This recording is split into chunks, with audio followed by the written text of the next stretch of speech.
Welcome back. The Defense Department's Chief Information Office has hit a big milestone with its Defense Enterprise Office Solutions project. NextGov reports security configuration changes have moved the department closer to allowing direct internet access for web browsers. Other cloud offerings inside the department are hung up in protests, though. Frank Kendall, Senior Fellow at the Center for American Progress, former Undersecretary of Defense for Acquisition Technology and Logistics. Frank, welcome. It's great to see you again. The former CTO at DISA, Dave Mihalcik, told Defense News the trend these days is most large contracts are protestable. How did we get here, especially with something as important to the DoD's moving forward as these cloud contracts? Well, I guess in theory, all contracts are protestable up to a point. I mean, if the government does a good job of putting the RFP together, follows its own rules and documents what it did, then it's pretty secure from a protest, but they can still happen. I really don't know if they're becoming more prominent or not. I do know that when you do certain types of procurements and certain ones that have very high levels of interest for the companies involved, that the odds that somebody will try to find a reason to protest are higher. Sometimes incumbents will protest in order to extend a period of performance. That's not unheard of. But I don't know that there's any practice per se, and we could talk about OTAs, other transaction agreements possibly, but I don't know that there's any practice by the department that's making things more protestable. The only thing that I could possibly point to there is the urge to go faster, and when people go fast, they tend to get sloppy sometimes, and that may open up some possibilities. That defeats the entire purpose of going fast, though. If you go fast and you go sloppy and you don't tighten down the screws, you wind up in a protest cycle like we're seeing with JEDI, like we're seeing with DEOS and so on, right?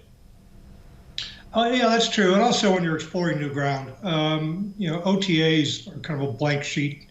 And if you're doing something really creative there, then it opens up the possibilities. And lawyers who work for the companies who may have lost the source selection are pretty creative at finding ways to protest.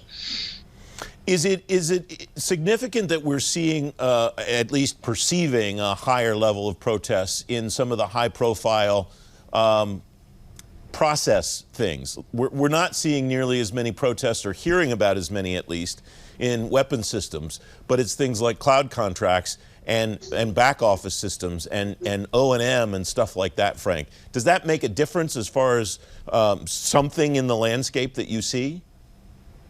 I'd have to see some data, Francis. I don't know what the data actually says about that, and sometimes it only takes one or two instances to give people an impression that they think is much more general. In the companies I work with, I'm not seeing that, but that's anecdotal. So I'm not sure that it's happening more often. If it happens to you a couple of times on some big things you care a lot about, then it probably feels like a trend, where it may not necessarily be that. And that's exactly the reason I wanted to have this conversation. There is this perception everything gets protested and on and on and on. The data bears out. What do we know about the data? Where should we go to look to see what the data indicates, Frank?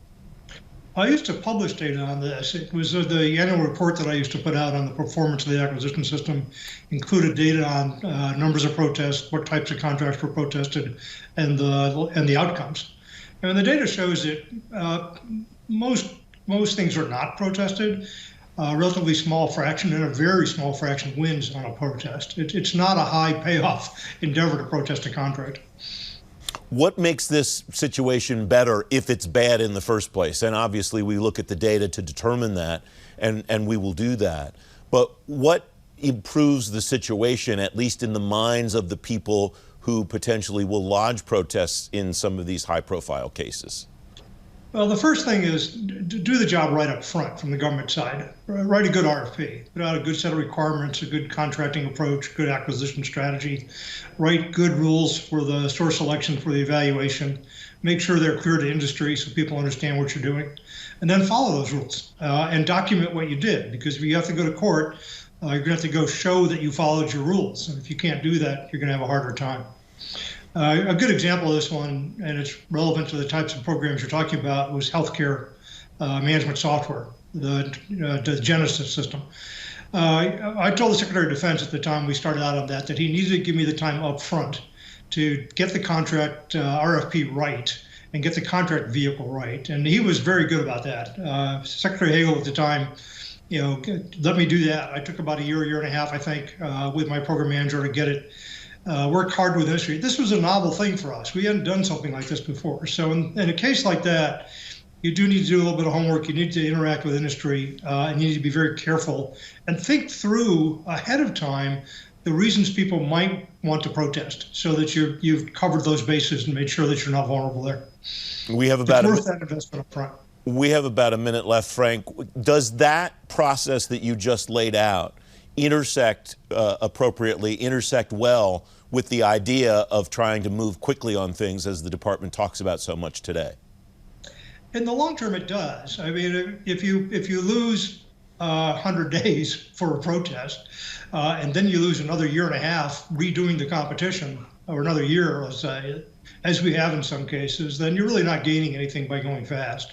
And I'm not arguing for people to slow down inordinately. I'm just arguing for them to be professional and do the job well up front. The biggest constraint on our contracting officers and our contracting community is often time. They're trying to get a lot of contracts awarded in every year.